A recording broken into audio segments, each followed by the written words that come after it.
In the heart of Igboland, where the red earth roads wind between towering Irako trees and the evening air carries the sound of pestles pounding yam, there stands a village called Nwankwacha. This village is special. Here, the elders still gather under the great baobab tree to share wisdom. Here, children still learn life lessons from the stories their grandparents tell by firelight. And here, love still matters more than gold. But tonight, I want to tell you about two people whose love was tested by pride and anger. Their names were Chibuzor and Adankwo, and their story will teach you why forgiveness is the strongest medicine for a broken heart. Sit close, my friends. Let the fire warm your face as I take you to a time when marriages were built on respect, when communities cared for each other, and when a single act of kindness could change everything. If you're ready to learn something that could save your own relationships, make sure to subscribe to this channel. These stories are treasures that should never be forgotten.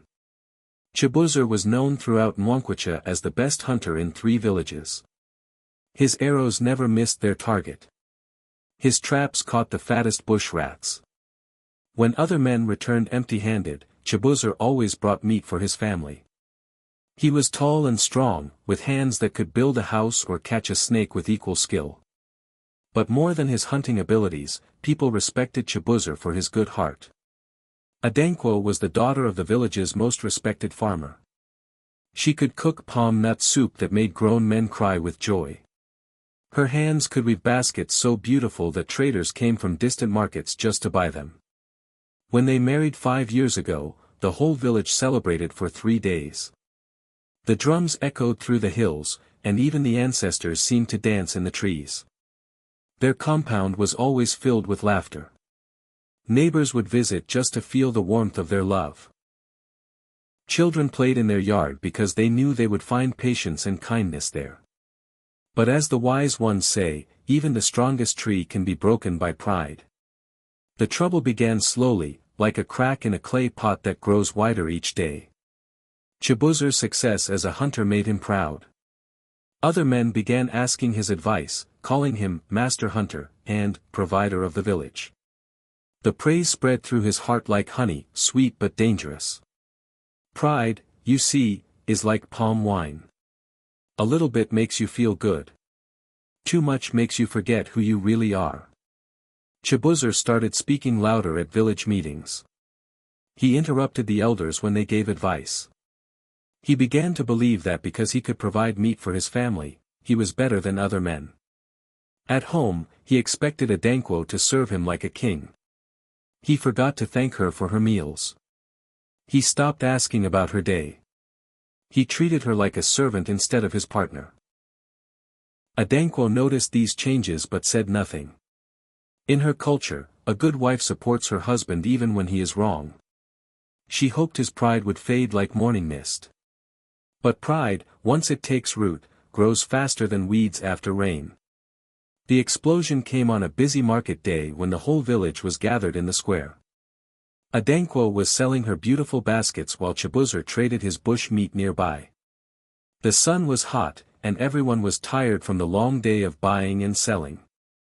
A young man named Emeka approached Adankwo's stall. He examined one of her baskets carefully, turning it over in his hands. "This is excellent work," Emeka said with genuine admiration. "Your hands are truly blessed by your ancestors." Adankwo smiled modestly. "Thank you, brother. My mother taught me well." From his stall 20 feet away, Chibuzor saw Emeka talking to his wife. The young man was smiling, and Adankwo was smiling back. In Chibuzor's proud heart, a poison called jealousy began to spread. He watched as Emeka bought 2 baskets and complimented Adankwo's skill again before walking away. That should have been the end of it. But pride had made Chibuzor's eyes see enemies where there were only neighbors. As the market was closing and people were packing their goods, Chibuzor marched over to Adankwo's stall with thunder in his face. "Woman," he shouted loud enough for everyone to hear. "What were you doing with that boy?" Adankwo looked up in confusion. "Which boy, my husband? I was selling baskets to many people today. Don't lie to me." Chibuzor's voice echoed across the market square. I saw you smiling at Emeka like a foolish girl. Have you forgotten that you are my wife? The entire market went quiet. Conversation stopped. Children stopped playing. Even the goats seemed to sense the tension in the air. Adankwo's face burned with shame. My husband, I was only being polite to a customer. There was nothing. Nothing. Chibuzor interrupted, his pride making him cruel. You embarrass me in front of the whole village by flirting with young men. What kind of wife behaves like this? The crowd watched in uncomfortable silence.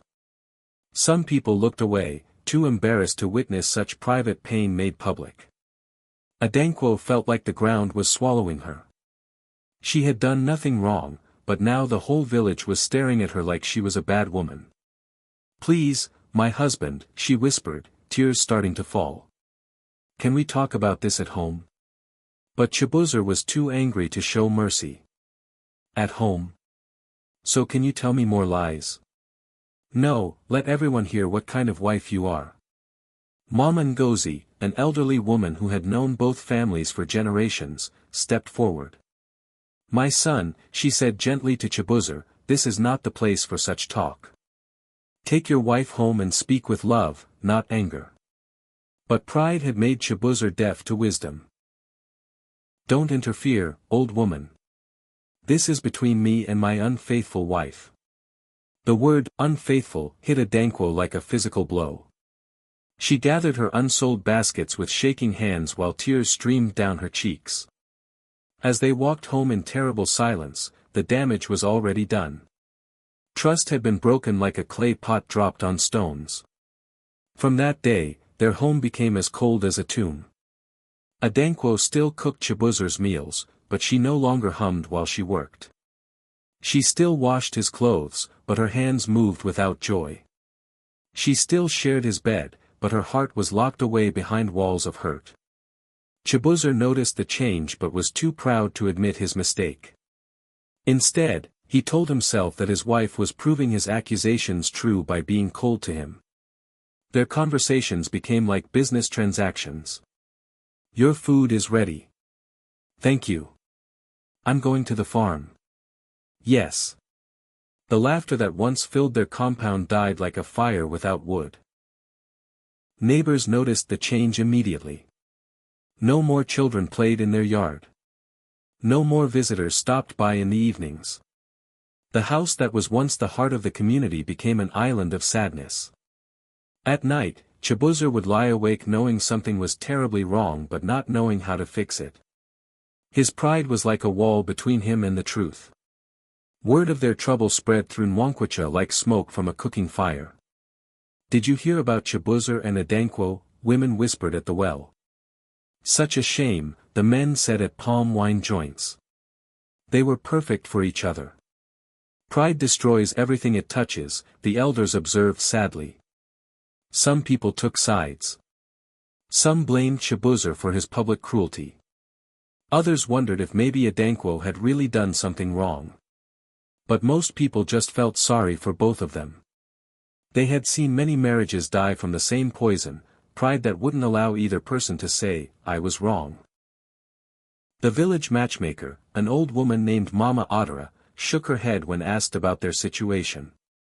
When two people care more about being right than being together, love dies slowly, like a plant without water. Young married couples began to fear that the same thing might happen to them. If Chibuzor and Adankwo couldn't make it work, what hope did anyone have? 3 months passed like this. 3 months of cold meals eaten in silence. 3 months of sleeping on the same mat but feeling like strangers. Adankwo began to lose weight from sadness. She still went to the market, but she no longer smiled at customers. Her beautiful baskets were still well made, but something was missing, the joy that used to flow from her hands into her work. At night, she would sit by the dying fire and remember better times. She remembered how Chibuzor used to tell her stories of his hunting adventures. She remembered how he used to ask about her dreams and listen to her answers. Now he barely looked at her. Sometimes, late at night when she thought he was sleeping, Adankwo would cry quietly into her wrapper. She mourned not just for what they had lost, but for what they might never find again. Chibuzor heard her tears but didn't know what to do about them. Part of him wanted to reach across the mat and hold her, to whisper that he was sorry, to make things right again. But pride is a stubborn thing. It convinces you that apologizing makes you weak, even when staying silent is destroying everything you love. One afternoon, as Adankwo sat alone by the village well drawing water, an old woman approached her. This was Mama Nyarai, the oldest woman in Nwankwicha and the keeper of ancient wisdom. Mama Nyarai had buried 3 husbands, raised 12 children, and seen every kind of human drama that life could offer. Her eyes were clouded with age, but her heart could see things that younger eyes missed. "My daughter," Mama Nyarai said softly, settling beside Adankwo on the wooden bench. "Your heart is heavy like a pot full of water." Adankwo tried to smile. "I am fine, Mama. Just tired from the market." "But you cannot lie to someone who has lived as long as Mama Nyarai." "Child, I have seen many marriages in my long life. Some die from lack of love. Others die from too much pride. But the strongest marriages are saved by forgiveness." Adankwo's facade cracked. "But Mama, he accused me in front of everyone. He called me unfaithful when I did nothing wrong. How can I forgive such cruelty?" Mama Nyarai's weathered hand touched Adankwo's cheek. "My daughter, forgiveness is not about what he deserves. It is about what your heart needs to be free." Mama Nyarai looked up at the irako tree above them, its massive trunk scarred by years of storms but still standing strong. "Let me tell you something my grandmother taught me," the old woman said. "Forgiveness is like a rope that binds 2 hearts torn apart. When anger cuts the rope, only forgiveness can tie it back together." Adankwo listened carefully, sensing that these words carried the weight of generations. "But Mama, what if I forgive him and he hurts me again? What if my forgiveness makes him think his behavior was acceptable?" Mama Nyarai smiled with the patience of someone who had asked the same questions many years ago. "Child, true forgiveness is not weakness. It is the strongest thing a human heart can do. When you forgive, you are not saying his actions were right. You are saying that love is stronger than hurt." The old woman stood slowly, her joints creaking like old wood. "Your husband is drowning in his own pride. Someone must throw him a rope. Will it be you, or will you both drown together?" As Mama Nyarai walked away, her words echoed in Adankwo's heart like drumbeats calling her to action. That night, Adankwo lay awake long after Chibuzor's breathing had settled into the rhythm of sleep. She thought about Mama Nyarai's words. She thought about the husband she had married 5 years ago, the man who used to bring her wildflowers from his hunting trips, who used to rub her feet when she was tired, who used to tell her she was the most beautiful woman in 3 villages. That man was still there, buried under layers of pride and stubbornness. But he was still there. Adankwo made her decision like a woman jumping into a deep river. It was scary, but she knew it was the only way to reach the other side. Tomorrow, she will save her marriage. Not by waiting for Chibuzor to apologize, but by choosing to forgive him whether he apologized or not. She would not do it because he deserved it. She would do it because their love deserved it. The decision filled her with a peace she hadn't felt in months. For the first time in weeks, Adankwo fell asleep without crying. The next evening, Chibuzor returned from the worst hunting trip of his life. He had missed 3 easy shots. His traps had caught nothing but air. Even the tracks he followed led nowhere, as if the animals were mocking his skills. His hunting bag was empty. His pride was wounded. His confidence was shattered. For months, hunting had been his escape from the problems at home.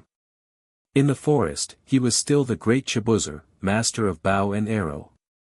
But today, even the forest had rejected him. As he walked home with heavy steps, Chibuzor wondered if the ancestors were punishing him for something. He thought about his life, his marriage, and his behavior over the past months. For the first time since the market incident, his pride cracked enough to let a small ray of truth shine through. Maybe, just maybe, he had been wrong. But admitting that would mean facing the pain he had caused. It would mean acknowledging that his accusations were false and his public humiliation of Adankwo was cruel and unfair. The thought terrified him more than facing a charging buffalo. When Chibuzor reached home, he expected the usual cold reception. He expected Adankwo to notice his empty hunting bag and add disappointment to the distance between them. Instead, he found something that shocked him to his core. Adankwo was cooking his favorite meal, pepper soup with fresh fish that she must have bought from the market with her own money. The aroma filled their compound like incense from a sacred ritual. She had set out his wooden stool by the fire and placed a bowl of clean water nearby for him to wash his hands. Everything was prepared as if he were returning from a successful hunt instead of a complete failure. When she saw him, Adankwo smiled. Not the forced smile of a dutiful wife, but a real smile that reached her eyes. "Welcome home, my husband," she said gently. "You must be tired. Come, let me serve your food." Chibuzor stood frozen, unable to understand what he was seeing. Where was the cold woman who had barely spoken to him for months? Where was the anger he had expected and probably deserved? As Adankwo served the pepper soup with tender care, Chibuzor felt something break inside his chest. Not his heart, but the wall around his heart. "Why?" he whispered, his voice cracking like a boy's. "I came home empty-handed. I have been cruel to you. Why are you treating me like this?"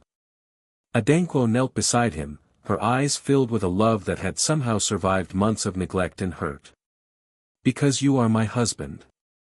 Because love is stronger than anger. Because I choose to forgive you." The words hit Chibuzor like arrows, each one finding its target in his guilty heart. "I don't deserve this," he said, tears starting to fall. "I accused you falsely. I humiliated you in front of everyone. I have been proud and stubborn and wrong about everything." "Yes," Adankwo said simply. "But forgiveness is not about what we deserve. It is about what love can do when we let it." Chibuzor fell to his knees in front of his wife, all his pride washing away like mud in the rain. "Please, my wife, forgive me. I have been a fool. I let pride poison my heart against the only woman I have ever loved." That night, Chibuzor and Adankwo talked until the roosters announced the dawn. They talked about the hurt, the misunderstandings, the months of cold silence. They talked about pride and forgiveness, about love and second chances. Chibuzor apologized not just once, but many times, as if each apology could heal another wound he had caused. Adankwo accepted each apology with grace, her forgiveness flowing like healing water over parched ground. By morning, something miraculous had happened. The distance between them had disappeared. The cold house had become warm again. The silence had been replaced by laughter and gentle conversation. Word of their reconciliation spread through Nwankwicha as quickly as news of their trouble had spread months before. But this time, people smiled instead of whispering sadly. Children began playing in their compound again. Neighbors started visiting in the evenings. Their home became once more the heart of the community, a place where love lived and flourished. Mama Nyarai, when she heard the news, simply smiled and said, "The rope has been retired. Now it is stronger than before." And so, the marriage of Chibuzor and Adankwo was saved, not by riches, not by pride, but by a single act of forgiveness that came from a heart brave enough to love without conditions. From that day forward, the people of Nwankwicha would say, "A marriage that carries forgiveness will never break, no matter how heavy the storm." When young couples came to them for advice, Chibuzor and Adankwo would tell their story honestly, hiding nothing of their pain or their healing. Pride, they would say, is like a fire that burns everything beautiful. But forgiveness is like rain that makes new things grow. Dear listener, remember this lesson well. In your own relationships, in your own marriage, in your own family, forgiveness is the oil that keeps the fire of love burning bright. Someone you love may have hurt you. Someone you care about may have let pride build walls between you. But love is always stronger than hurt, and forgiveness is always stronger than anger. If this story has touched your heart, if it has reminded you of what really matters in life, please share it with someone who needs to hear it today. Like this video, subscribe to this channel, and let these timeless lessons continue to live in every heart they touch. For in the end, we are all like Chibuzor and Adankwo, imperfect people who need forgiveness, and blessed people who can choose to forgive. May your own heart be as brave as Adankwo's, and may your own pride be as humble as Chibuzor's became. And may your love story be one that the ancestors smile upon, now and always.